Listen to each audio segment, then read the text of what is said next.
무엇과도 주님을 바꾸지 않으리. 다른 어떤 은혜 구하지 않으리. 주 예수와 동행하리. 그 어디나. 우리 믿음으로 한번 고백하겠습니다. 할렐루야. 찬양하세. 할렐루야. 찬양하세. 내 모든 죄 사함받고 주 예수와 동행하리.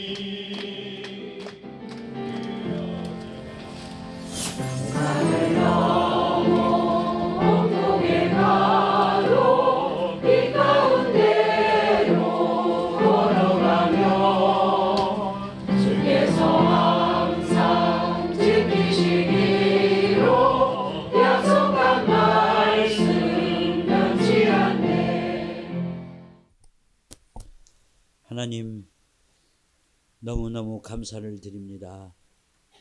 이 밤에 아버지께서 우리들이 드리는 예배를 통하여 영광을 받아 주옵소서.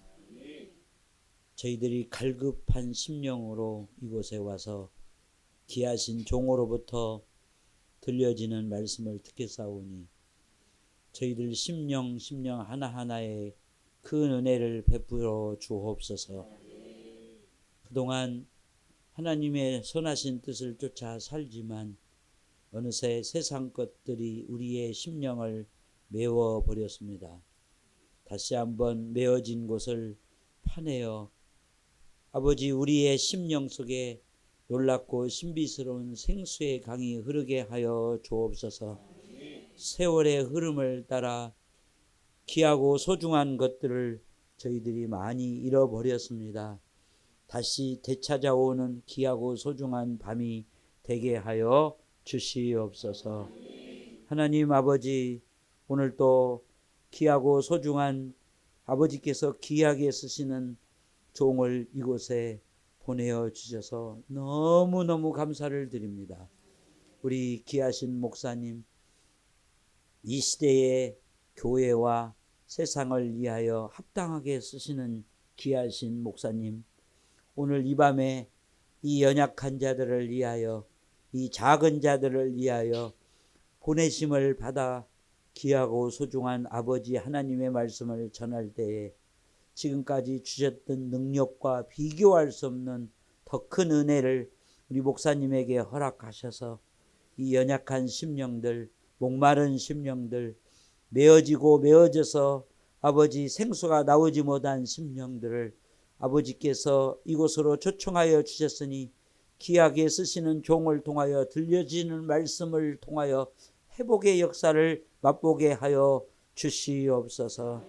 우리 귀하신 목사님 이곳까지 인도하여 주셨는데 이 밤에도 바쁘신 일정 속에서 귀하신 말씀을 증거할 수 있도록 더 큰 힘을 주시고 건강도 주시고 우리 목사님이 사랑하는 교회와 가정과 우리 목사님에게 한량없는 은혜를 허락하여 주시옵소서. 특별히 우리 목사님이 사랑하며 귀하게 섬기시는 이리 신강교회에 그 은혜를 부어 주옵소서. 지금까지도 선하신 하나님의 은혜를 따라 아버지 지역사회 교회를 이끌어가며 선하신 많은 생명들에게 희망을 주며 소망 가운데 거하게 하신 교회에 귀하고도 소중한 종을 여기까지 인도하셔서 익산 이리 신강교회를 받들게 하여 주셨으니 강건케 하시고 심령을 충만케 하셔서 그 귀하고도 막중한 사명 잘 감당할 수 있도록 축복하여 주시옵소서. 하나님 아버지, 이 덕평강교회를 세우신 선하신 하나님의 뜻이 있는 줄로 믿습니다. 하나님 아버지 늦은 아버지 연령에도 하나님께서 부르셔서 이렇게 교회를 개척하고 힘있게 하나님의 선하신 뜻을 전하며 특별히 연약한 자들을 사랑하고 돌보며 이끌어 주시는 우리 진영자 목사님에게 하나님 이 밤에도 더 큰 은혜를 부어 주옵소서. 귀하고 짧은 시간이지만 이 짧은 시간에 목회할 때에 성령이 충만하여 아버지 더 많은 역사를 이루며 사실 수 있도록, 목회하실 수 있도록 건강을 주시고 특별히 스트레스에 쌓이지 않도록 도와주시고 목회의 지혜도 충만케 허락하여 주시옵소서. 하나님 아버지 너무너무 감사를 드립니다. 이 밤에도 이 종으로부터 귀한 심령들, 귀하신 종을 통해서 주신 말씀 하나도 놓치지 말고 아멘으로 하답하며 우리 심령 속에 새기는 밤 되게 하여 주실 줄 믿사옵고 우리 주 예수 그리스도의 이름으로 간절히 기도하옵나이다. 아멘. 오늘 은혜 받으실 하나님의 말씀은 창세기 28장 10절에서부터 22절까지의 말씀입니다. 창세기 28장 10절에서부터 22절까지의 말씀은 여러분 순서지에 있습니다. 다 같이 합독하시겠습니다. 야곱이 보엘세바에서 떠나 하란으로 향하여 가더니 한 곳에 이르러는 해가 진지라.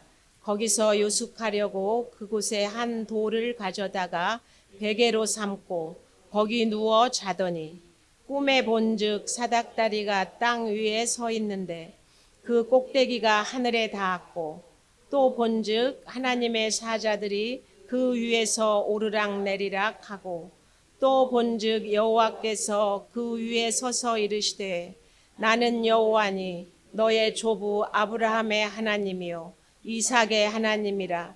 내가 누워있는 땅을 내가 너와 내 자손에게 주리니 내 자손이 땅의 티끌같이 되어 내가 서쪽과 동쪽과 북쪽과 남쪽으로 퍼져나갈지며 땅의 모든 족속이 너와 내 자손으로 말미암아 복을 받으리라.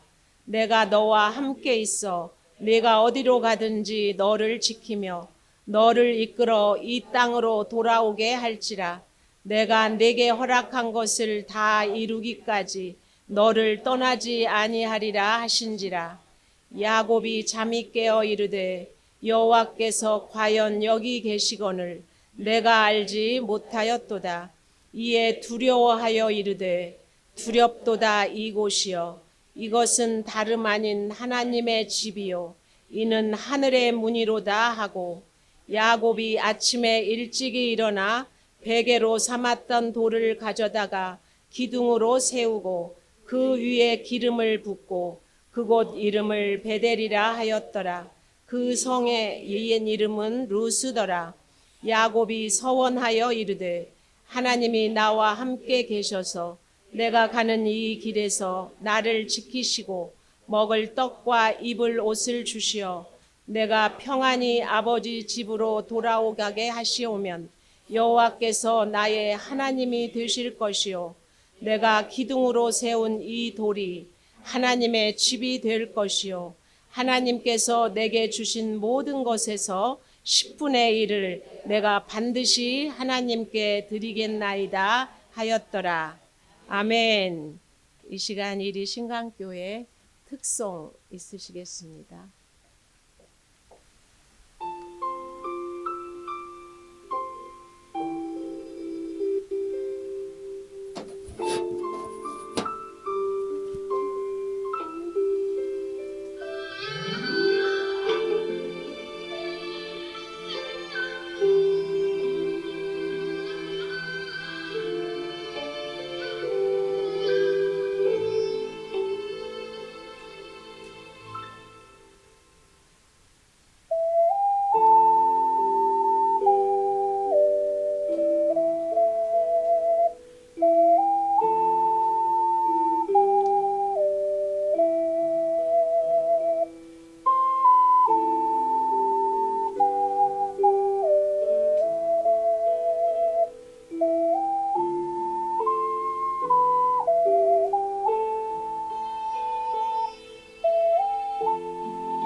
할렐루야.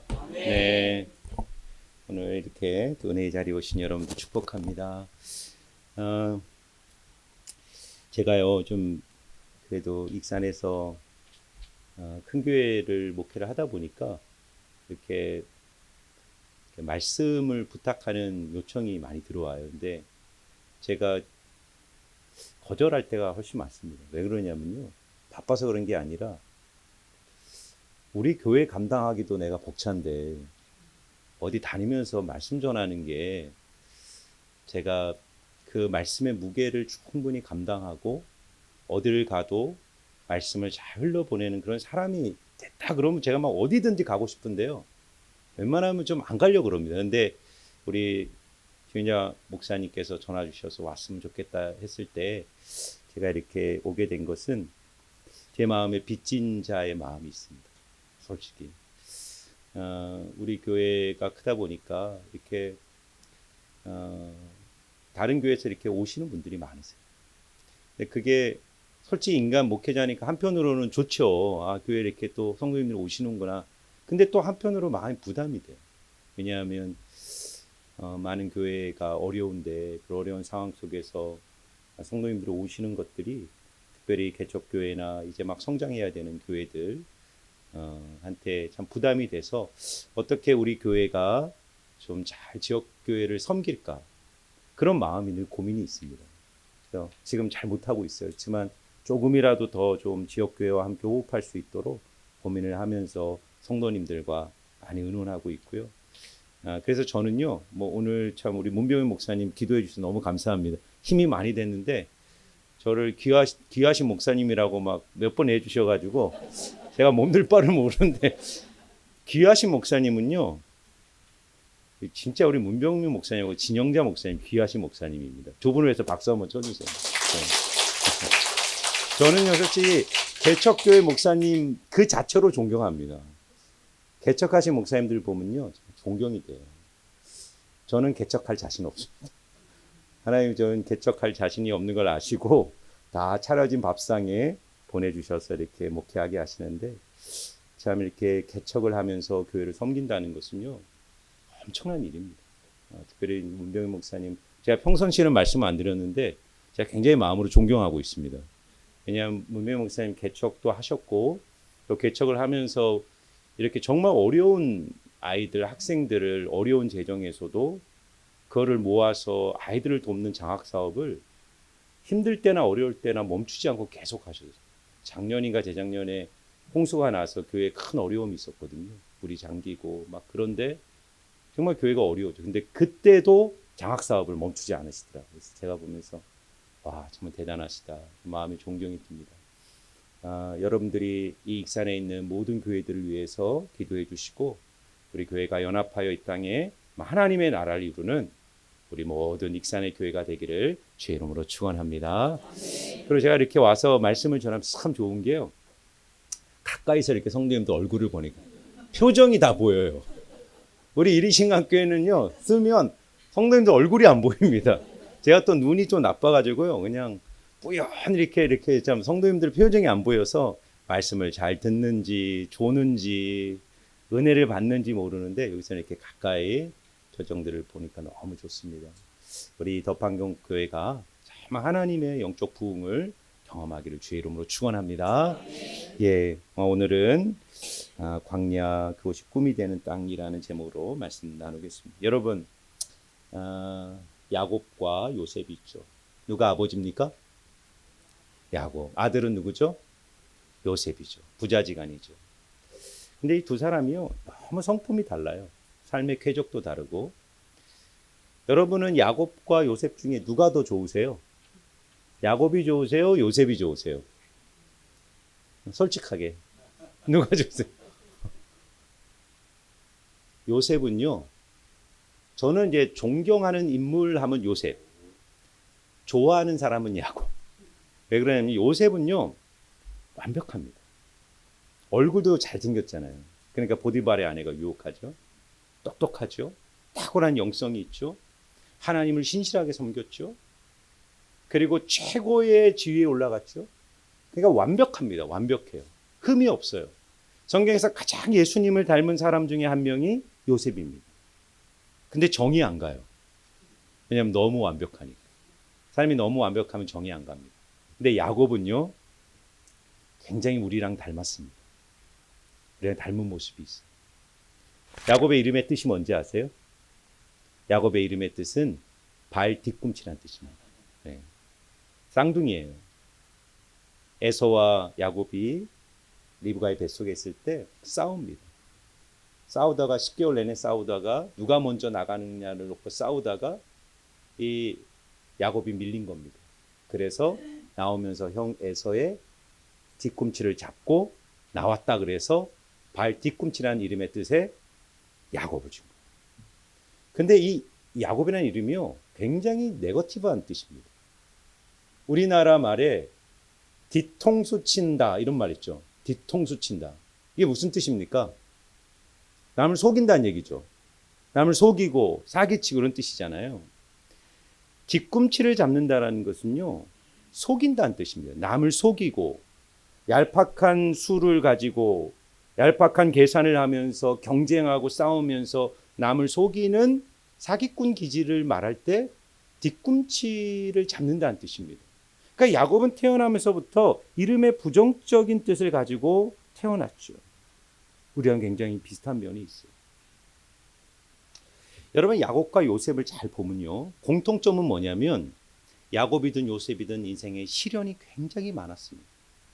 고난, 광야, 인생의 아픔을 갖고 있다라는 공통점은 있으나 차이가 뭐냐면요, 이게 중요한데요, 뭐가 다르냐면 고난의 이유가 달랐습니다. 고난의 이유. 요셉은 하나님 때문에 받는, 신앙 때문에 진리를 지켜내기 위한 고난을 받는 거예요. 보디발의 집에서 자기의 신앙을 지켜내는 싸움을 하다가 누명을 쓰고 감옥에 들어가잖아요. 꿈을 꿨다는 이유로 형들에게 미움을 받아서 애굽으로 팔려가잖아요. 그런데 이 요셉은요, 일찍 하나님의 손에 붙들린 바 돼요. 30살 때 총리 대신이 되어 평생을 하나님께 위대한 인생으로 쓰임을 받습니다. 그러니까 우리가요, 고난은 다 있어요. 하나님께서 우리 인생에 고난을 불어올 때 정말 일찍 하나님의 진리를 붙들고 순종하고 진리 때문에 고난을 받으면 일찍 고난의 학교를 통과하여 하나님께 쓰임받는 인생이 되는 것입니다. 저는 여러분의 자녀와 여러분의 손주들과 여러분의 가문에 요셉과 같은 위대한 인물들이 나오기를 축원합니다. 여러분들은 조금 야곱 같았어도 여러분의 자녀들은 일찍 하나님의 손에 딱 붙들린 바 돼요. 고난의 학교를 일찍 통과해서 요셉처럼 하나님의 손에 붙들린 바 돼요. 평생 하나님께 쓰임받는 인생이 되면 얼마나 좋습니까? 근데 야곱을 보세요. 야곱은 왜 고난을 받습니까? 자기 때문에 고난을 받는 거예요. 자기 자신 때문에.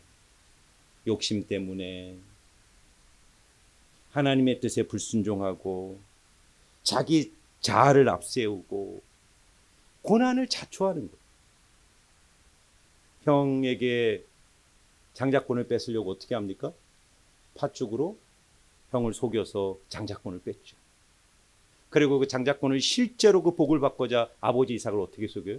몸에 양털을 붙이고 아버지한테 가가지고 아버지를 속여서 자기가 장자인 것처럼 하면서 아버지께 장자권의 축복을 받죠. 또 그 바다마랑 가서 또 이 외삼촌 라반하고 얼마나 치열하게 진짜 전쟁을 하는지 몰라요. 그러니까 평생 자기의 잔머리, 자기의 자아, 자기의 의지를 앞세워서 인생을 살려고 했던 사람이 야곱이에요. 그래서 여러분, 야곱이요, 어디서 완전히 깨지냐면 야복강가에서 깨집니다. 천사가 나타나서 씨름하는데 천사가 어디를 치죠? 환도뼈. 환도뼈는 인생의 중심이에요. 인간에게 갖고 있는 뼈 중에 가장 강한 뼈. 내 삶을 지탱하는 인생의 힘을 상징하는 거예요. 그러니까 이건 자신의 자아죠. 평생을 자아를 가지고 자기의 힘, 자기의 지혜, 자기의 의지, 자기의 자아 힘을 갖고 살아왔던 야곱이 인생의 절체절명의 위기의 순간에 하나님과 씨름하는 겁니다. 그래서 그때 얻은 이름이 뭐예요? 이스라엘. 뜻이 뭡니까? 하나님과 겨루어 싸워 이겼다. 이겼다. 그때부터 야곱의 인생이 전환점입니다. 야곱은 평생 사람과 싸우고 환경과 싸우고 물질과 싸우고 상황과 싸우며 살던 인생이었는데 인생의 사면 초과에서 드디어 하나님 앞에 굴복하는 거예요. 환도뼈가 부러지면서 자아가 꺾이고 절름발이로 살지만 그의 인생에 하나님이 함께 하시면서 그때부터 온전히 하나님을 붙들고 사는 하나님의 사람으로 변화되기 시작합니다. 그래서 야곱이요 나중에 바로 앞에 섰을 때 내 나그네 길 인생이 130년이니 어떤 인생을 보냈다? 험악한 인생을 험악한 인생. 누구 때문에? 자기 때문에. 누구 잘못? 자기 때문에 험악한 인생을 보낸 겁니다. 여러분 잘 들어보세요. 우리의 인생을 향한 하나님의 뜻과 섭리는 반드시 성취될 줄 믿습니다. 요셉은 일찍 하나님의 손에 빚어져서 위대한 하나님의 꿈을 이루어드린 인생을 살았죠. 야곱은 험악한 인생을 살았지만 야곱의 마지막은 요셉과 같이 영광스러웠어요. 왜냐하면 아들들을 불러 축복하고 안수기도 하고 그의 기도처럼 12지파 모든 아들들의 삶이 그 기도대로 펼쳐지는 걸 보게 돼요. 마지막에는 하나님의 손에 붙들린데 위대한 야곱으로 쓰임받아요. 그런데 보세요. 살아왔던 인생의 그림이 다르잖아요. 우리를 향한 하나님의 섭리가 반드시 승리해요. 나를 향한 하나님의 뜻이 반드시 성취됩니다. 그런데 뭐가 차이가 나냐면 그 하나님의 섭리를 타는 인생이 있고 하나님의 섭리의 파도에 거스르는 인생이 있단 말이에요. 그러면 하나님의 섭리의 파도를 타면 우리의 인생을 향한 하나님의 그림이 빨리 멋지게 아름답게 그려지지만 내가 야곱처럼 내 뜻을 앞세우고 고집하고 내 자아를 앞세우면 하나님이 우리를 절대 포기하지는 않죠. 반드시 우리를 꺾으셔서 승리하지만 그 삶의 과정 속에 아픔과 고난과 어려움이 많이 있어요. 그래서 저는 여러분들이요 하나님의 말씀 앞에 부드러운 마음으로 겸손한 마음으로 순종하는 신실한 성도님 되시기를 축복합니다. 순종이 복이에요. 정말 나는 복 받고 싶어요. 나는 하나님의 복 누리는 사람 되고 싶어요. 복 받는 게 뭡니까? 기도 많이 하면 복 받는다. 맞죠? 그러나 모든 성경이 말하는 복의 최종적 조건은 순종입니다.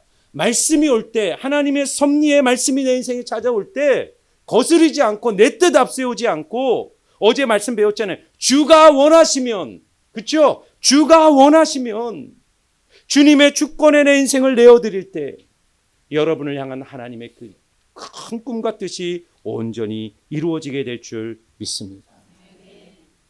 오늘 야곱이요 그런 험악한 인생을 살면서 하나님이 계속 야곱의 인생에 개입하세요. 근데 오늘 그 첫 번째 개입에 대한 사건입니다. 그것을 한번 보겠습니다. 오늘 야곱은요 아버지 이삭을 속이고 형 에서를 속이고 도망자가 됩니다. 형이 죽여버리겠다는 거예요. 사랑하는 아버지 어머니의 품을 떠나 홀로 한 번도 가본 적이 없는 바다마람을 향하여 막 달려가는데 날이 어두워진 거예요. 근데 그곳이 광야였어요. 바닥을 들판을 입을 삼고 하늘을 입을 삼고 돌베개를 비계 삼아서 그 아무도 없는 광야에서 홀로 잠을 자고 있는 그 야곱의 심정을 한번 생각해 보세요. 얼마나 외로웠겠어요? 자신의 과거가 얼마나 주마등처럼 스쳐가면서 후회가 밀려왔겠어요. 내가 왜 그랬지? 그리고 그 하란 땅에서 무엇이 기다리고 있는지 모르잖아요. 미래에 대한 막연한 두려움이 이 야곱의 마음을 엄습하고 있었어요. 그런데 놀라운 것은요. 바로 이 광야가 야곱의 인생에 하나의 또 다른 전환점을 만드는 놀라운 공간이 된다는 사실을 오늘 발견하게 됩니다. 여러분 오늘 여러분이 광야에 대해서는 얘기를 하고 싶어요. 여러분 지금 광야를 통과하고 옆에 계신 분들 한번 물어보세요. 요즘 어떻게 광야신가요? 이렇게 뭐 광야신가요? 네. 광야가 다 있습니다. 광야가 다 있어요. 그런데 여러분 오늘 뭐만 붙으시면 되냐면 광야에 대한 시각을 바꾸시면 됩니다. 광야에 대한 시각. 우리의 인생에 하나님은 반드시 광야 학교를 통과하게 했어요. 광야 학교를 졸업하지 않고 그리스도인으로서 살아갈 수가 없어요. 여러분, 오늘 야곱이 진짜 복된 인생이 된 첫 번째 비결은 아이러니하게 그가 광야에 있었기 때문입니다. 오늘 말씀 한번 볼까요? 10절, 11절입니다. 우리 같이 한번 읽어보겠습니다. 시작. 야곱이 부엘세바에서 떠나 하란으로 향하여 가더니 한 곳에 이르러는 해가 진지라. 거기서 유숙하려고 그곳에 한 돌을 가져다가 베개로 삼고 거기 누워 자더니. 아멘. 광야가 인간의 눈에는 저주로 보여요. 그러나 하나님의 눈에는 축복의 땅이고 우리를 빚으시는 용광로입니다. 여러분, 성경에 위대한 인물들의 공통점이 있어요. 광야가 없었던 인생이 없어요. 모세는 몇 년을 광야에서 지냈죠? 40년. 여러분, 그 얘기 들어보셨죠? 모세의 인생은 3기로 나누죠. 초기 40년, 중기 40년, 후기 40년. 초기 40년은 어디에서 지냈습니까? 왕궁에 있었죠. 애굽의 바로의 왕궁에 있었죠. 그때 인생을 한마디로 요약하면 everything에 있어요. everything. 난 다 할 수 있다.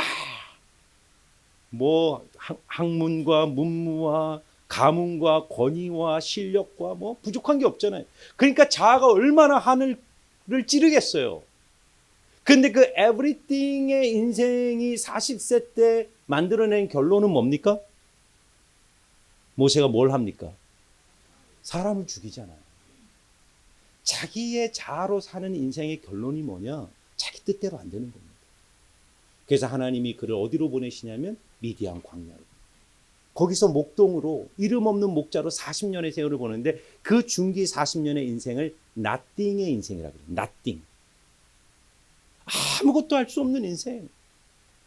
그러니까 왜 하나님이 떨기나무에서 모세를 만나 주셨을까? 여러분, 떨기나무 본 적 있으세요? 떨기나무가 어떤 나무인지 아세요? 여러분, 이스라엘 광야 가면요, 이 광야에만 자라는 나무가 떨기나무예요. 왜냐하면 광야는 나무가 자랄 수가 없잖아요. 그런데 그런 땅에, 그 척박한 땅에 떨기나무가 자라니까 정말 초라하게 자라는 거예요.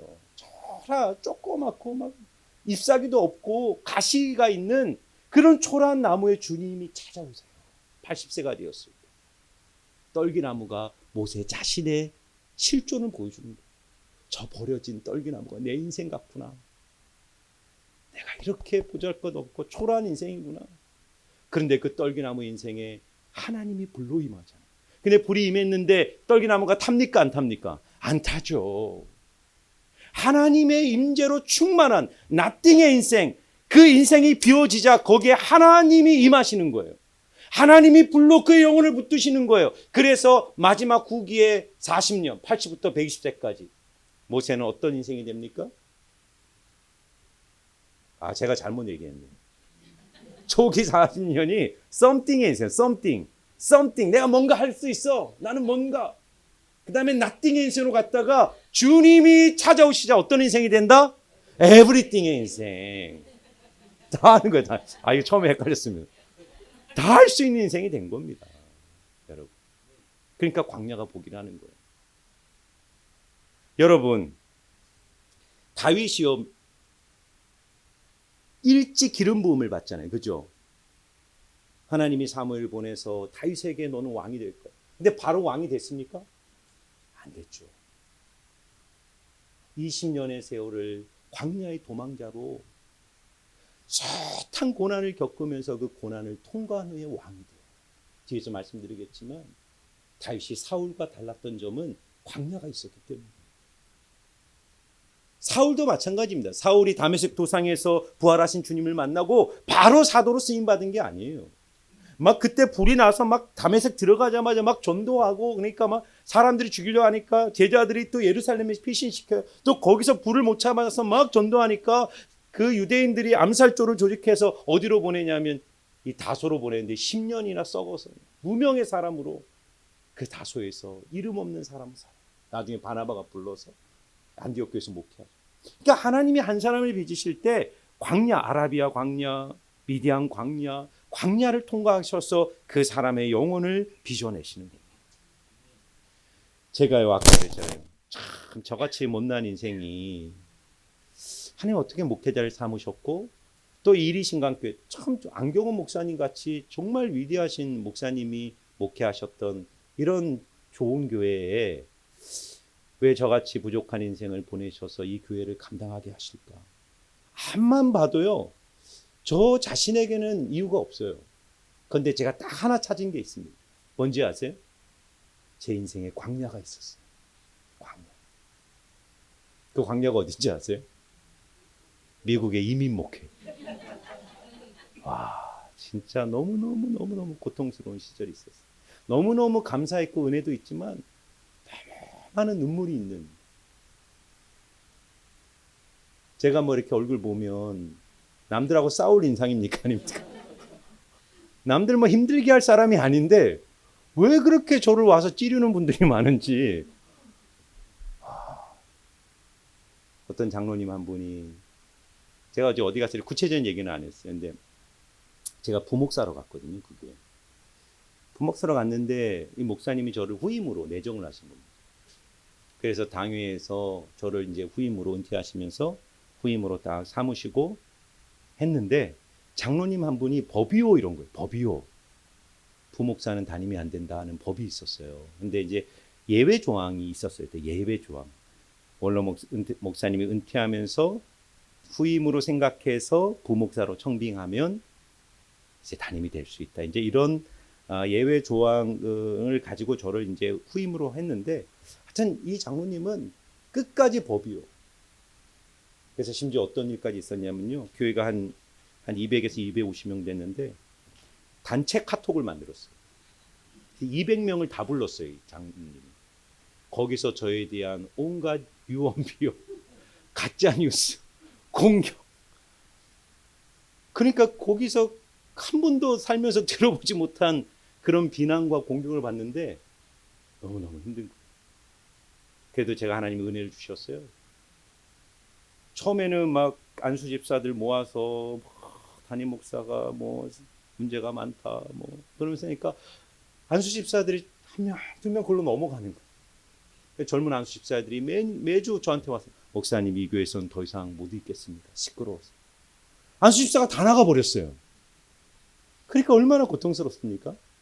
그런데 하나님 은혜 주셔서 또 새로운 영혼들을 계속 보내주시고 그래서 하나님이 저를 견디게 하시는 거예요. 그리고 목회의 기쁨을 주셨어요. 근데 정말 힘든 건 뭐냐면요. 저를 아무리 치고 흔들어도 이 교회를 그만두고 사임하고 나가야 되는데 딱 버티고 계속 목회를 하니까 그 다음에 저희 사모를 공격하기 시작해요. 사모도 잘 안 되니까 그 다음 저희 딸을 공격하기 시작해요. 그러면서 하나님 앞에 기도하고 또 기도하면서 하나님 주의 뜻이 뭡니까? 그러는 가운데 하나님이 전혀 기도도 안 했는데 어느 날 갑자기 익산이라는 데 가본 적도 없는 곳에서 이리신강교회라는 곳에서 담임 목사를 뽑는데 한번 지원해 보겠습니다. 저는 그때 생각도 없었습니다. 저는 안 갑니다. 전 여기서 목회 행복하게 잘하고 있습니다. 행복하게 뭘 행복하면 속이 문드러지는. 그래도 행복하게 하니까 저는 안 됩니다. 근데 한 6개월이 지났는데 또 전화가 온 거예요. 그런데 그 사이에 제 마음에 변화가 있었어요. 이게 하나님의 뜻이 한국으로 보기를 원하시면 하나님의 뜻일 수도 있겠다라는 마음에 들면서 6개월에 또 전화가 왔을 때 그래. 하나님의 뜻이면 하나님께서 길을 여실 것이고 뜻이 아니면 맞겠지 하고 그때 제가 이력서를 낸 겁니다. 그러니까 하나님의 뜻인 게 뭐냐면 그때가 코로나 기간이라서요. 다른 우리 여기 이리신교회 목사님 성님 기억하실 텐데 다른 목사님들은 다 사모님하고 와가지고 인사하고 현장 다 인터뷰했는데 저 혼자 줌 인터뷰를 한 거예요. 미국에서. 그런 불리한 조건 속에서도 하나님이 길을 여셔서 저를 이곳에 오게 하셨어요. 근데 제가 그 과정을 통해서요. 지나가 보니까 제가 깨달은 게 있어요. 그때는 그 장로님이 너무너무 미웠습니다. 정말 왜 저럴까? 근데 시간이 지나서 하나님이 제게 깨닫게 하신 게 있었어요. 그분이 하나님이 나를 다루기 위해서 보내신 복의 통로였구나. 그러면서 저분도 나 때문에 얼마나 고생이 많았을까? 저분도 나 때문에 얼마나 마음 깨지고 상하고 힘들었을까. 그런 마음이 들면서 그분, 그 장로님을 미워하는 마음이 없어지더라고요. 그걸 감사하더라고요. 저분이 있어서 하나님이 나를 다루셨고 나를 훈련시키셔서 내 영혼을 준비하셔서 이 이리신강교회 부족하지만 목회할 수 있도록 나를 세워주셨구나. 그런 마음이 든 거예요. 여러분, 광야 없이 하나님의 마음을 담는 길이 없습니다. 우리의 인생에 하나님의 광야를 통해 하나님의 복이 임하는 거예요. 그래서 여러분, 광야라는 단어가요, 히브리어로 미드바르, 뭐라고 따라해보세요. 미드바르. 예, 광야인데 뜻을 풀면 미는 장소, 자리, 땅이란 뜻이고요. 다바르는 말씀이란 뜻이에요. 말씀. 그럼 미드바르라는 것은 무슨 뜻입니까? 말씀하시는 장소. 말씀하시는 장소가 광야라는 겁니다. 아멘? 왜 광야로 보낼까요? 진짜 복은요, 말씀이 들리기 시작할 때 복인 줄 믿습니다. 말씀이 들리면 게임 끝이에요. 우리의 인생이 왜 고난이 있고 어려움이 있고 인생의 문제가 해결이 안 되고 마음에 불안이 있고 공허가 있고 슬픔이 있고 왜 그런지 아세요? 말씀이 안 들리니까. 하나님의 말씀이 안 들어오고 내 생각이 내 마음을 채우고 내 욕심이 나를 지배하니까 인생에 아픔이 있는 겁니다. 그런데 어느 날 내 인생이 귀가 열리고 말씀이 들려오기 시작할 때 문제가 아닌 거예요.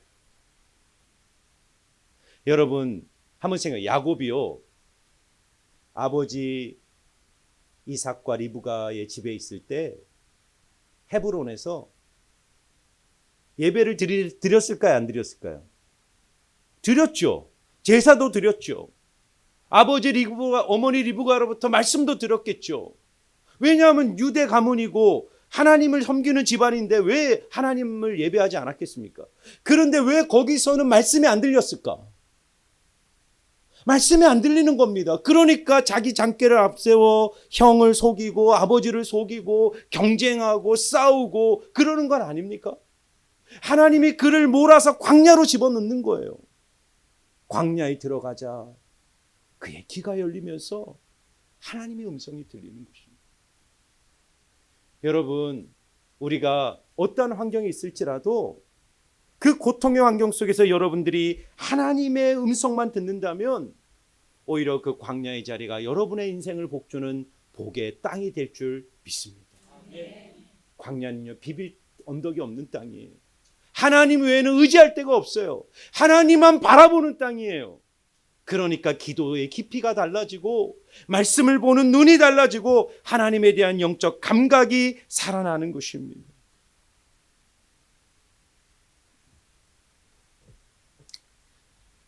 광야를 지나며라는 찬양 제가 참 좋아합니다. 네, 한번 가사를 읽어볼까요? 시작. 왜 나를 깊은 어둠 속에 홀로 두시는지, 어두운 밤은 왜 그리 길었는지, 나를 고독하게, 나를 낮아지게, 세상 어디도 기댈 곳이 없게 하셨네. 광야에 서 있네. 주님만 내 도움이 되시고, 주님만 내 빛이 되시는, 주님만 내 친구 되시는 광야. 주님 손 놓고는 단 하루도 살 수 없는 것, 광야에 서 있네. 아멘. 아멘. 하나님, 우리를 때로 깊은 어둠 속에 홀로 두실 때가 있어요. 끝이 보이지 않는 인생의 터널을 통과하시게 하실 때 있어요. 내 마음을 낮추시고 기댈 곳이 없게 하시고 외로운 고립과 단절의 자리로 우리를 부르실 때가 있어요. 그런데 우리가 믿음의 눈을 열어서 하나님의 시선으로 그 광야를 볼 때 그것은 어떤 땅이라고요?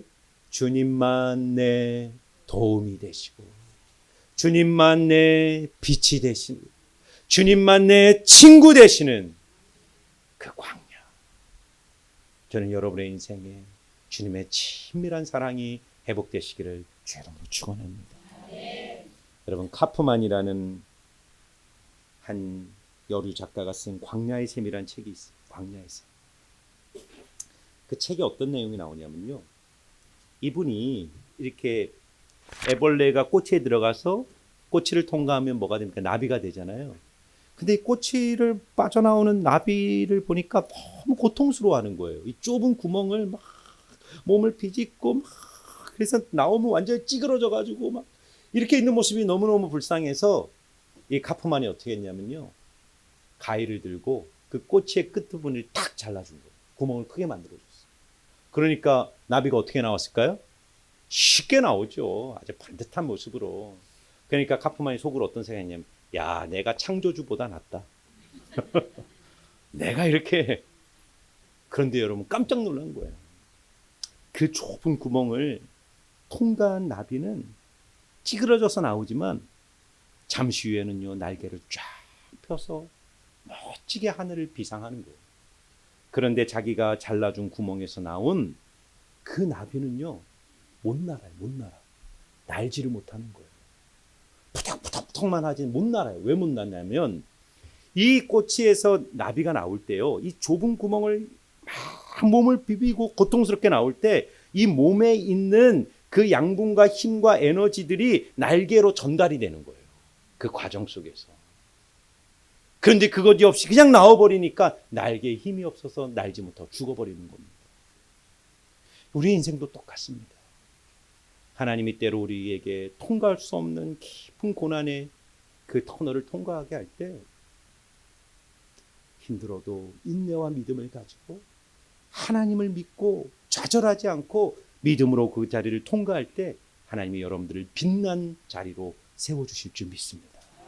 그래서 여러분 터널을 통과할 때 여러분 인생에 고난의 터널이 올 거예요. 지금 통과하는 분이 있을 수도 있고 또 앞으로 또 다른 터널을 통과할 때 여러분 세 가지를 꼭 기억하세요. 터널을 들어갈 때 첫 번째는 뭘 해야 됩니까?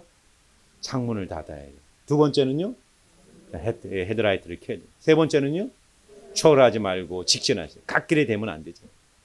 우리가 영적으로 인생의 광야 같은 어두운 터널을 통과할 때 가장 먼저 해야 될 건 뭐냐? 창문을 올려서 세상에 소음에 귀를 기울이지 말고 우리 안에 계신 하나님께 집중해야 돼요.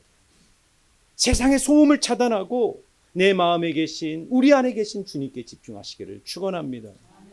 그리고요 전조등 하나님의 말씀의 인도함을 받아야 돼요.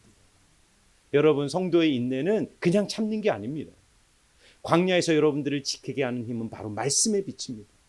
말씀을 붙들고 한 걸음 한 걸음 광야의 길을 걸어가셔야 돼요. 그리고요 절대로 좌로나 우로나 치우치지 말고 그럴 때일수록 하나님이 주신 사명을 붙들고 우직하게 믿음의 길을 걸어가시면 터널은 끝이 있다 없다? 반드시 있습니다. 반드시. 그 터널을 통과할 때 영광스러운 하나님의 찬란한 빛이 여러분을 기다리고 있는 줄 믿습니다. 자, 우리가 두 번째로요. 우리가 하나님 앞에 이 광야에서 정말 위대한 인생으로 빚어지려면 꿈꾸는 인생이 돼요. 따라해보세요. 꿈꾸는 인생.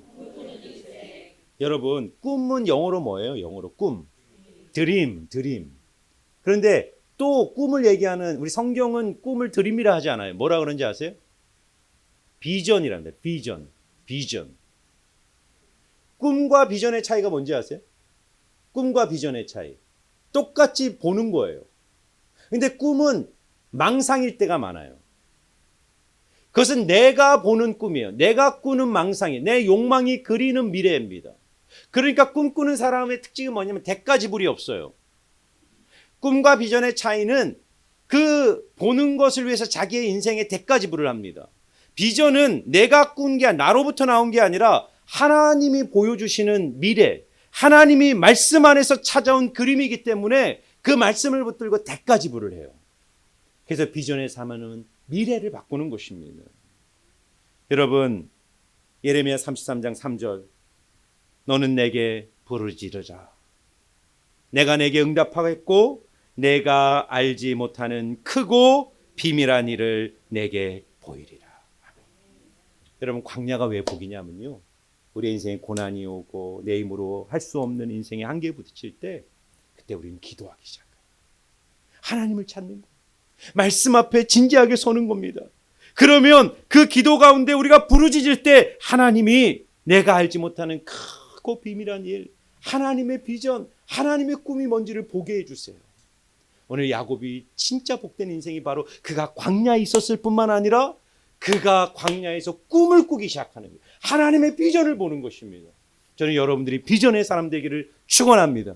그리스도에는 비전이 있어야 돼. 비전. 하나님의 꿈을 꿔야 됩니다. 여러분 빌립보서 2장 13절에 뭡니까? 너희 안에 행하시는 이는 하나님이시니 너희로 하나님이 기뻐하시는 소원을 품게 하시고 행하게 하시는 이시라라고 말합니다. 하나님 우리 안에요. 꿈을 주세요. 소원을 주세요. 갈망을 주세요. 그리고 꿈을 붙들고 우리가 믿음에 순종할 때 그 꿈을 이루어 주시는 하나님이 우리 안에 계시는 줄 믿습니다. 여러분 하나님 앞에 꿈을 달라고 기도하세요. 눈을 열어주셔서 내가 알지 못하는 크고 비밀한 일을 보여주시옵소서. 여러분 오늘 야곱이 어떤 꿈을 꿨을까요? 12절 한번 볼까요? 12절. 자, 같이 한번 읽어보겠습니다. 시작. 꿈에 본즉 사닥다리가 땅 위에 서 있는데 그 꼭대기가 하늘에 닿았고 또 본즉 하나님의 사자들이 그 위에서 오르락 내리락 하고. 아멘. 사다리 꿈을 꿔요. 사다리. 하늘과 땅이 다 연결되어 있는 꿈. 여러분 왜 이 꿈을 하나님 주셨을까 한번 생각해 보세요. 여러분 지금 야곱에게 있어서 가장 큰 고난과 고통과 문제 아픔이 뭡니까? 난 버림받았다는 거죠. 버림받았다. 나는 아버지에게도 버림받았고 형에게도 버림받았고 심지어 하나님도 나를 사랑하지 않을 거야. 그 광야에서 아무도 없는 고독 속에 홀로 버림받았다라는 그 절망 속에 돌베개를 받고 누워 자는데 하나님이 꿈을 보여주시네. 꿈이 뭐냐면 땅에서부터 사다리가 하늘까지 연결되는 꿈을 보여주시네.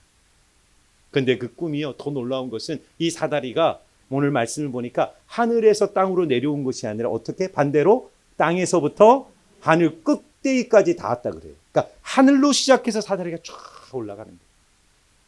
그리고 그 사다리에 누가 나타납니까? 전사들이. 오르락 내리락 합니까? 내리락 오르락 합니까? 차이가 뭔지 아세요? 오르락 내리락과 내리락 오르락과 차이가 뭔지 아세요? 오르락 내리락 것은 땅에서부터 천사가 올라가는 거죠. 그리고 다시 내려오는 거죠. 무슨 얘기입니까? 여러분 이게 비전이에요. 요셉은 나밖에 없다고 생각했어. 나는 버림받았다. 이 세상에 아무도 없어. 나는 이 광야에서 혼자 외로움으로 난 죽는구나.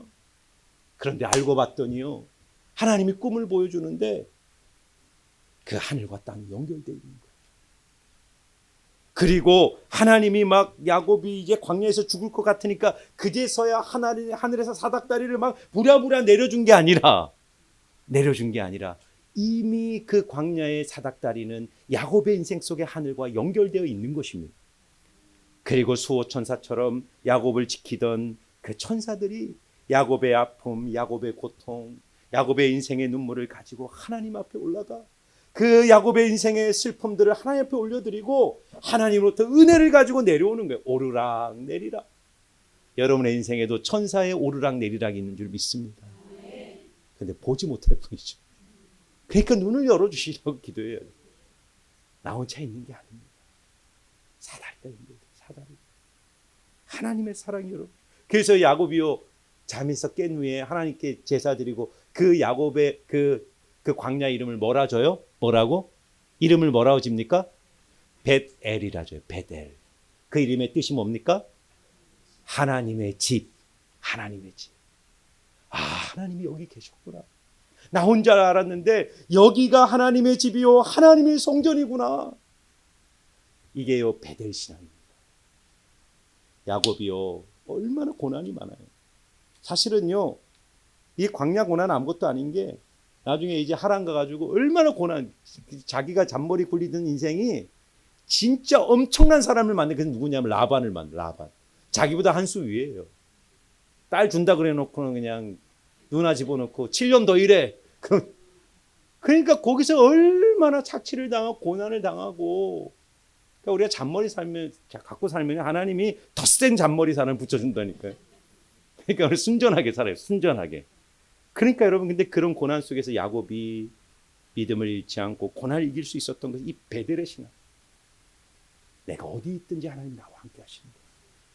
하나님 내 아픔을 아시고 내 눈물을 아시고 내 고통을 아시고 언제나 나와 동행하시는구나.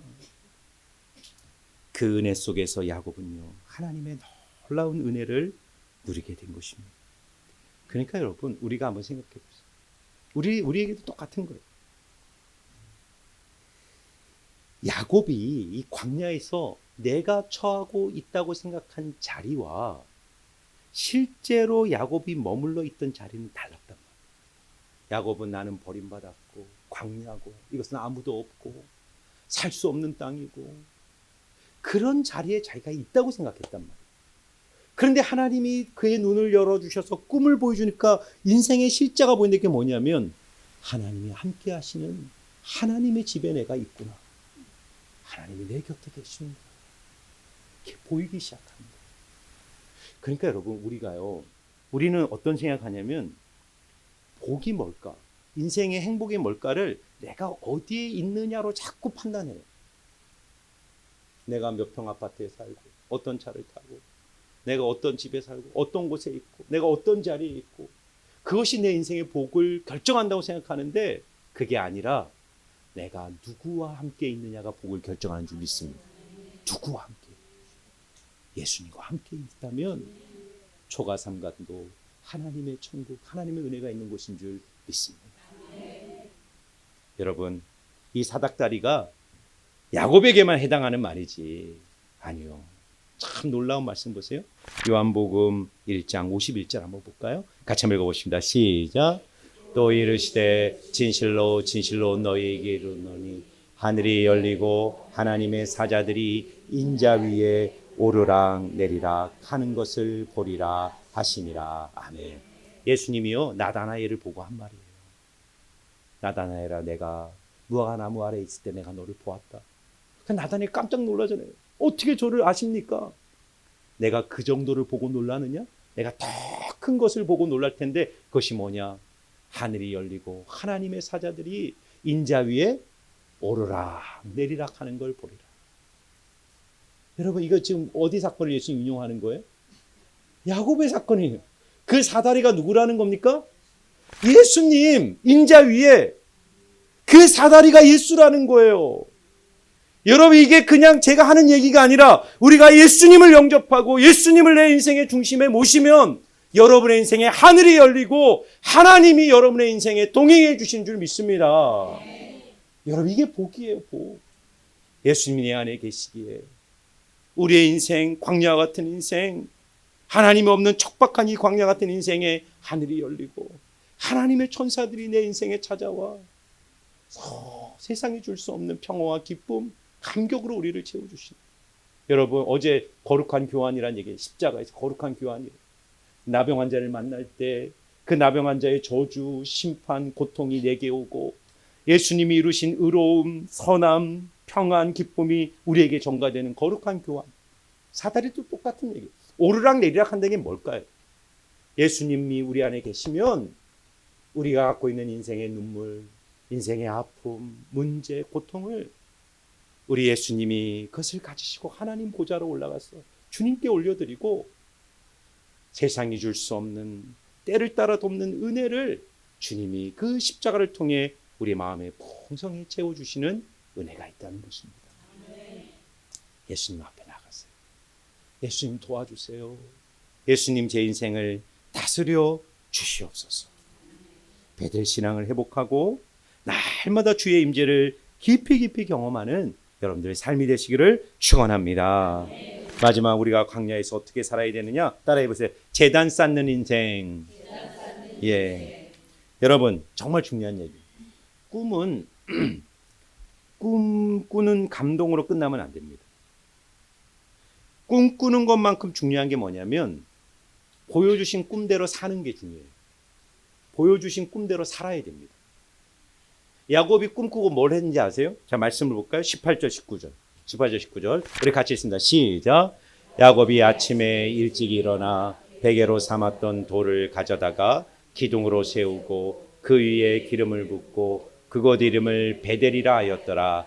이 성의 옛 이름은 루스더라. 아멘. 야곱이 뭘 합니까? 잠에서 깨자마자 그 돌베개를 가지고 기둥을 삼아 기름을 붓고 하나님을 예배해요. 예배의 자리로 만드는 것입니다. 예배의 기념비를 세우는 거예요. 그 돌베개는 뭘 상징했죠? 외로움의 상징, 저주의 상징, 고통의 상징, 슬픔의 상징이잖아요. 돌베개 베고 자 보셨어요? 근데 아마 돌베개를 자는 것처럼 잘 때 힘드신 분들이 있을 거예요. 인생이 힘들면 아무리 푹신한 베개를 자도 뻣뻣하고 잠이 안 오고 이거 완전 돌베개구나. 근데 야곱이 밤에 꿈을 꾸고 그 절망과 고통과 슬픔의 현장을 예배의 현장으로 바꿔버려요. 하나님 감사합니다. 하나님 이곳이 하나님이 계신 땅이군요. 하나님 저는 절망하지 않겠습니다. 저 불평하지 않겠습니다. 이제는 이 광야에서 하나님을 예배하는 인생을 살겠습니다. 여러분 이게 중요해요. 이게 우리가 은혜 받을 수 있어요. 예배 때 은혜 받고 기도할 때 은혜 받고 하나님 주시는 꿈을 볼 수도 있어요. 비전을 볼 수도 있어요. 그런데 더 중요한 게 뭔지 아세요? 보여주신 비전대로 꿈대로 여러분의 삶에 순종할 때 주님의 복이 많은 것입니다. 로마서 12장 2절을 보시면 같이 한번 읽어볼까요? 시작. 그러므로 형제들아 내가 하나님의 모든 자비하심으로 너희를 권하노니 너희 몸을 하나님이 기뻐하시는 거룩한 산 제물로 드리라. 이는 너희가 드릴 영적 예배니라. 아멘. 여러분, 여러분의 인생의 신앙에 접속사가 뭔지를 잘 한번 보세요. 어떤 분은 하나님 앞에 그러나를 갖고 사는 분들이 있어요. 그러나 무슨 말이냐면 야 내가 너와 함께 할게. 내가 너에게 은혜 줄게. 두려워하지 마. 막 꿈도 보여주고 비전도 막 보여줘요. 그런데 우리는 어떻게 한다면 그러나 주님 저는 못합니다. 그러나 주님 저는 감당할 자신이 없습니다. 그러나를 갖고 사는 분들이 있어요. 그러나 어떤 분들은 그런데 내가 너와 함께 한다. 내가 너에게 정말 비전과 꿈을 주고 오늘 여러분 말씀 보세요. 야 내가 너와 함께하고 이 보이는 거 다 너 거고 내가 영원토록 너와 함께하고 내가 반드시 너의 집 고향으로 너를 데려올 거야. 약속 줬잖아요. 그런데 주님 그런데 저는 뭐가 안 되고 자 근데 우리의 신앙은 뭐라고요? 그러므로 로마서 1장부터 11장은 하나님이 주신 은혜를 얘기해요. 십자가 구속. 그러니까 1장부터 11장은 하나님 우리 위해서 얼마나 큰 사랑을 주는. 그래서 12장 1절에 뭐래? 그러므로 형제들아 내가 하나님의 모든 자비하심으로 너희를 권한다. 너희들이 그런 사랑을 받은 인생들이야. 너희들이 그런 하나님의 무한한 자비를 누리는 인생들이야. 그러므로 어떻게 하라고요? 너희 몸을 하나님이 기뻐하시는 산 제물로 드려라. 그 산 제물이 뭐라고요? 12장 2절에 이 세대를 본받지 말고 마음을 새롭게 함으로 변화를 받아 하나님의 선하시고 기뻐하시고 온전한 뜻이 무엇인지 분별하는 삶. 분별하고 하나님께 순종하고 하나님의 말씀 붙들고 불평할 자리가 있지만 감사하고 낙심할 자리이지만 소망을 갖고 믿음으로 돌파하고 그렇잖아요, 여러분. 하나님이 꿈줬다고 해서 갑자기 그냥 광야가 무슨 초원이 되고 갑자기 뭐 그냥 그렇지가 않단 말이에요. 야곱의 인생이 계속 고난이란 말이에요. 바다만에 갔더니 더 나를 괴롭히는 라반이 있고 그런데 야곱이 뭐가 달라졌냐면 하나님이 주신 꿈을 붙들고 사는 거예요. 물론 실수도 많아요. 나중에 야복강에서 꺾일 때 제대로 꺾이지만 그래도요 하나님 주신 비전을 붙들고 힘들 때 어려울 때 하나님께 기도하고 믿음으로 살아내는 것입니다.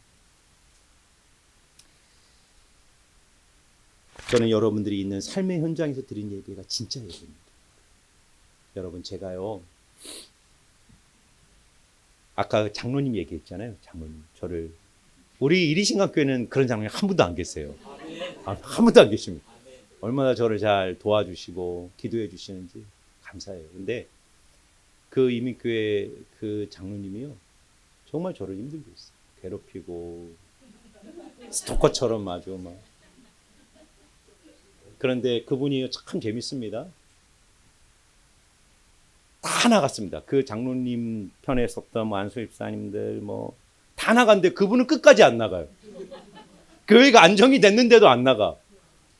근데 어느 날 제가 기도하는데 하나님이 그분과 화해해라, 용서해라. 그 마음을 주시는 거예요.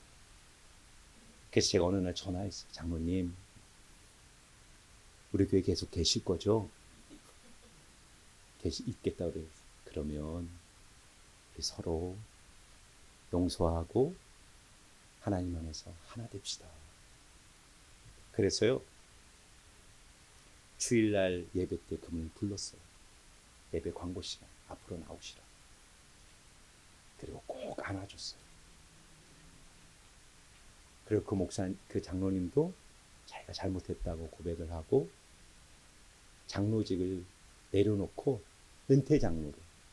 그리고 원래 교회는 그분이 너무 문제를 일으키니까 그 시무 정지를 시켰다가 해임을 시켰다가 그걸 풀어주고 은퇴 장로님으로 명예를 복귀시키고 화해를 했어요. 그러니까요, 교회가 그 다음부터 은혜가 넘치면서 하나님 막 새로운 영혼들을 보내주시고 교회가 살아나기 시작해요. 제가 이 얘기를 왜 드리냐면요, 여러분의 인생에 돌베개가 있어요. 돌베개. 여러분의 고통의 자리, 아픔의 자리, 피하고 싶은 것. 그런데 거기에 성령의 기름을 부으시기를 축원합니다.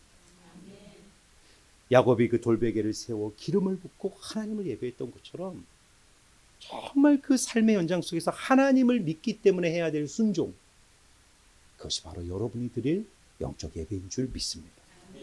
어제 우리 목사님이 얘기하셨잖아요. 용서 얘기하셨잖아요. 용서. 그것이 여러분의 돌베개일 수도 있어요. 용서하고 사랑하고 하나님의 마음으로 결단할 때 하나님이 여러분들의 순종과 헌신을 기쁘게 받으시고 여러분의 인생에 놀라운 복과 은혜를 내려주실 줄 믿습니다. 내 주를 가까이 하게 하는 십자가 짐 같은 고생이나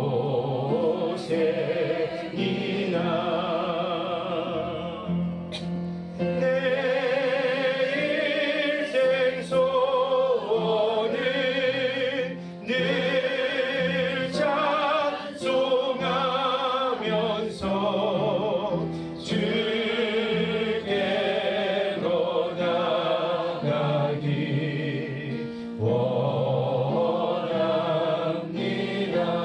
고생하는 거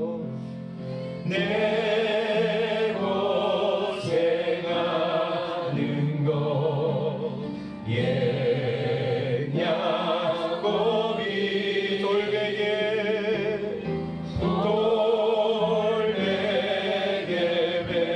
메고자 갔습니다.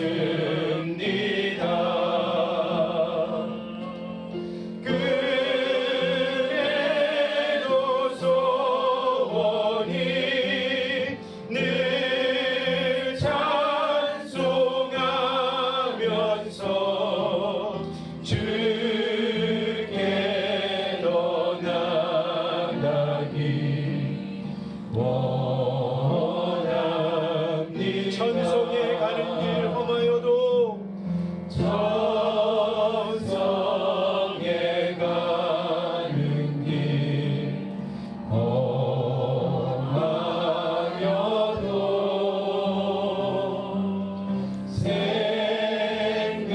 생명길 되나니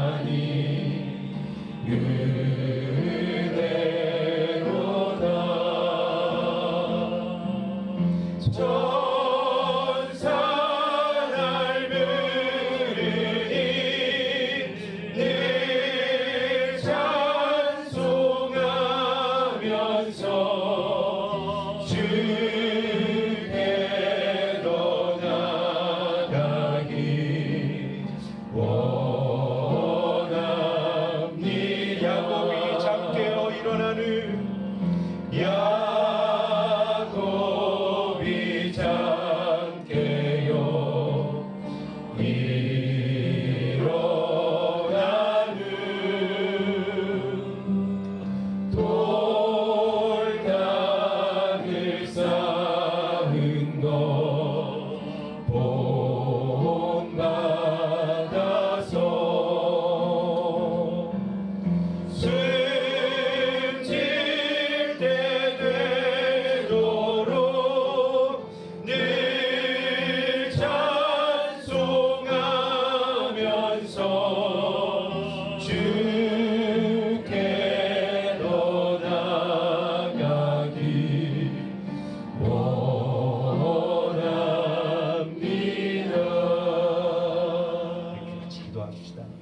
우리의 인생길은 광야와 같습니다. 아무도 없는 것 같고 외롭고 힘들고 고독한 인생의 자리에 처할 때가 너무 많습니다. 근데 여러분, 내 자리가 내 인생을 결정하는 것이 아니라 그 인생의 자리에 들려오시는 주님의 음성을 내가 듣고 있는가? 사닥다리로 언제나 내 인생에 함께 하셨던 그 주님의 현존과 임재 속에 나는 살아가고 있는가? 눈이 열려서 그 주님을 보고 그 주님의 사랑 속에 내 마음의 눈이 열려 주님의 얼굴을 늘 보고 있는가? 그 내 모습을 돌아보며 하나님, 광야에서 불평하고 원망했던 내 모습 회개합니다.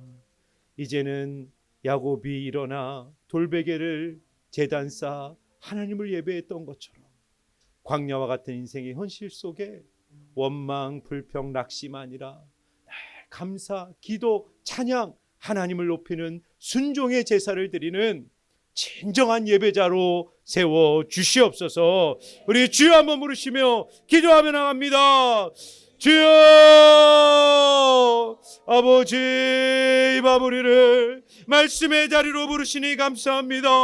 하나님, 우리의 인생은 끊임없이 광야와 같은 슬픔과 절망의 자리에 처할 때가 너무나도 많이 있지만 주여, 우리의 눈을 열어 주시옵소서. 우리의 길을 열어 주시옵소서. 광야는 주님이 말씀하시는 자리이고 주님이 우리 곁에 계시는 자리임을 알게 하여 주셔서 하나님, 인생의 고통, 외로움, 슬픔, 절망의 자리에 나가는 성도님들이 있다면 주여, 귀를 열어주시고 눈을 열어주셔서 하나님의 비전을 품고 믿음으로 기도로 나아갈 수 있도록 하나님, 우리의 삶이 예배의 자리가 되기를 원합니다.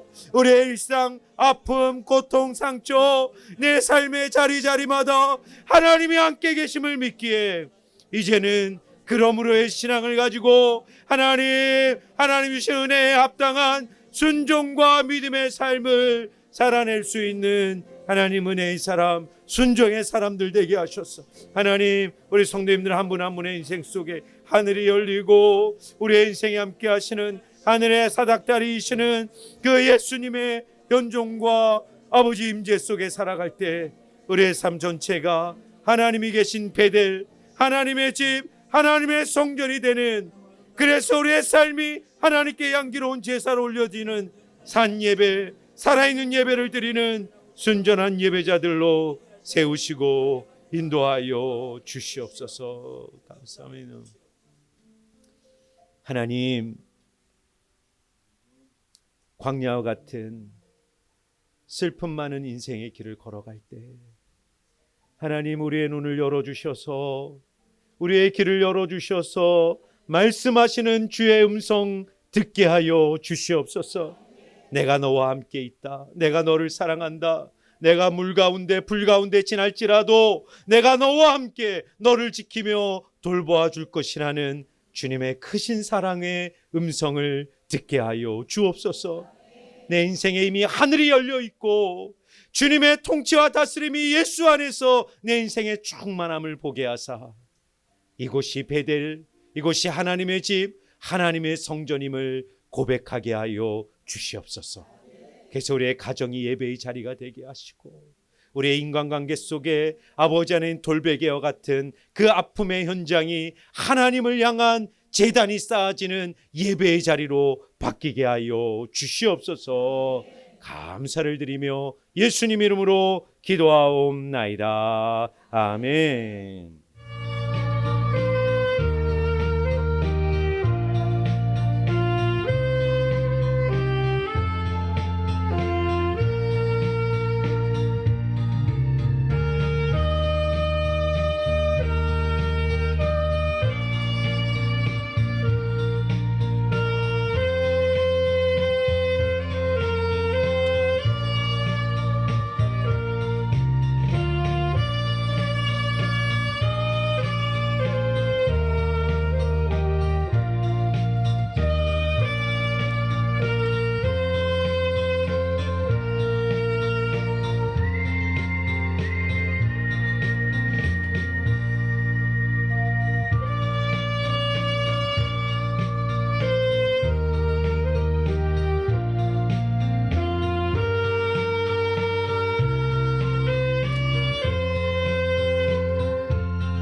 살아계신 하나님, 주님을 사랑하는 마음으로 헌신을 다하여 이 귀한 예물을 하나님의 두 손에 올려드립니다.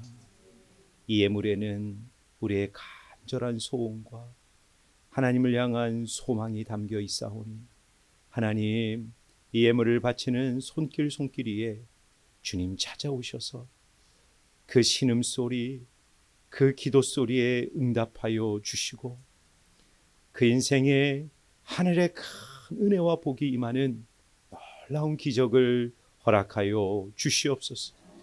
우리 더평강교회를 복주시고 하나님, 이곳에 모일 때마다 하늘의 문이 열리고 아버지 예루살렘 교회처럼 하나님 성령이 임하여 하나님 뜨겁게 사랑하며 말씀의 가르침을 받고 잃어버린 영혼을 찾는 이 시대 하나님이 기뻐하시는 건강한 교회로 부흥 성장케 하여 주시옵소서. 우리 진영자 목사님과 함께하는 우리 모든 성도님들, 아버지 하나님, 한 명이 100명을 1000명을 10,000명을 이기는 예수의 군사로 세워주셔서 하나님, 이 시대에 하나님을 뜨겁게 섬기는 복된 교회로 세워 주옵소서. 감사를 드리며 예수님 이름으로 기도하옵나이다. 아멘. 축도하겠습니다. 이제는 우리 주 예수 그리스도의 은혜와 하나님 아버지의 크신 사랑하심과 성령님의 교통하심이 우리의 인생 광야와 같을지라도 그곳에서 늘 함께 하시며 영원토록 우리를 돌보아 주시는 우리 하나님의 사랑, 그 음성을 듣고 보기를 소망하는 우리 모든 성도님들 위해 이제로부터 영원토록 함께 하시기를 축원하옵나이다. 아멘.